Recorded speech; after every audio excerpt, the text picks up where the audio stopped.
윤석열 대통령이 전날 밤 긴급 담화를 통해 사직 전공의 등 의료인 복귀 명령이 포함된 비상계엄을 선포한 것을 두고 의료계가 격분하고 있다. 4일 의료계에서는 사직 전공의 의대 교수, 대한의사협회 차기 회장 후보자 등을 중심으로 이번 비상계엄 사태에 대한 비판이 쏟아졌다. 앞서 윤 대통령이 비상계엄을 선포한 직후 계엄 사령부가 발표한 포고령 제1호에는 사직 전공의 등 의료인의 복귀를 명령하는 내용이 포함된 바 있다. 포고령에는 전공의를 비롯해 파업 중이거나 의료 현장을 이탈한 모든 의료인은 48시간 내 본업에 복귀해 충실히 근무하고 위반 시는 계엄법에 의해 처단한다는 내용이 담겼다. 이에 의협은 즉각 포고령에 언급된 전공에 포함 파업 중인 의료인에 대한 근무 명령에 관련해 현재로선 사직전 공의로서 파업 중인 인원은 없다는 것을 계엄 사령부에 밝힌다고 전했다. 최한나 의협 대변인은 4일 한시경 기자들에게 배포한 문자 메시지를 통해 계엄 사령부에 말한다. 현재 파업 중인 전공의는 없으며 사직 처리된 과거 전공의들은 각자의 위치를 지키고 있으니 절대 피해를 끼치는 일이 없도록 주의할 것을 전달한다고 강조했다. 박단대한 전공의 협의회 비상대책위원장은 페이스북을 통해 비상계엄 선포 보도 기사를 공유하며 윤 대통령의 반민주적 행태에 국민의 한 사람으로서 또 한 번 참담함을 느낀다면서 제가 돌아갈 곳은 없다고 적었다. 이어 그는 비상계엄으로 인해 무고한 국민들이 다칠 경우 의사로서 언제 어디서든 최선을 다해 국민들을 치료할 것이라며 독재는 그만 물러나라고 덧붙였다. 의대 교수들도 목소리를 높였다.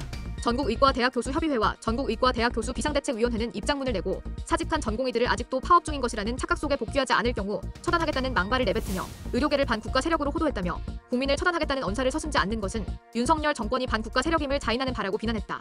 그러면서 의대 교수들은 윤석열 정부와 그 호위 세력에 맞설 것임을 천명하며 대통령과 대통령실 참모진, 교육부와 보건복지부 관련자들의 자진 사퇴를 촉구했다. 전날 후보자 등록을 마치고 본격적인 선거전에 돌입한 의협 차기 회장 후보자들도 비상계엄 사태에 비판의 목소리를 냈다. 주수호 미래의료포럼 대표는 입장문을 내고 아무리 계엄 상황이라고 해도 강제노동은 있을 수 없는 일이고 이미 절반 이상의 사직 전공의들이 일반의로서 타 의료기관에 취직해서 일을 하고 있는 상황에서 수련병원 강제 복귀는 사적 계약까지 무시한 황당한 발언이라고 지적했다.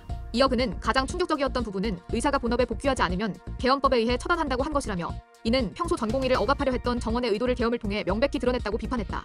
김태구 강원도 의사회장은 페이스북에 전공의 사직 사태를 유발한 정부가 정작 전공의를 헌법을 위협하는 척결 대상으로 선정하고 처벌이 아니라 처단한다고 적시한 것은 전공의를 적대시함으로써 정권의 잘못을 호도하려는 얄팍한 수작질이라고 꼬집었다. 이어 아직도 2025학년도 의대 정원은 논의 대상이 아니라는 정부가 책임을 전공의에게 전가하는 후한무치를 지속하는데 놀라움을 금할 수 없다며 정부가 지금이라도 의료농단을 중단하고 진지하게 의료를 정상화하는 데 협력할 것을 촉구한다고 전했다. 후보들 가운데 상대적 온건파로 분류되는 강희경 서울의대 교수 역시 페이스북에 자유민주주의 국가 대한민국에서 이런 상황이 벌어진다는 것이 믿어지지 않는다며 국민을 처단한다. 처단당해야 할 것은 이런 말을 내뱉는 자라고 적었다. 또한 그는 어불성설의 계엄 선포에 밤새 뒤척이셨을 여러분께 의사들은 소위 의료개혁이라는 미명하에 이 같은 일을 10개월째 당하고 있다며 근거도 국민적 합의도 없이 강행하는 의료개혁을 지금 당장 멈추고 정상적인 판단이 가능한 상황에서 새 출발해야 한다고 덧붙였다.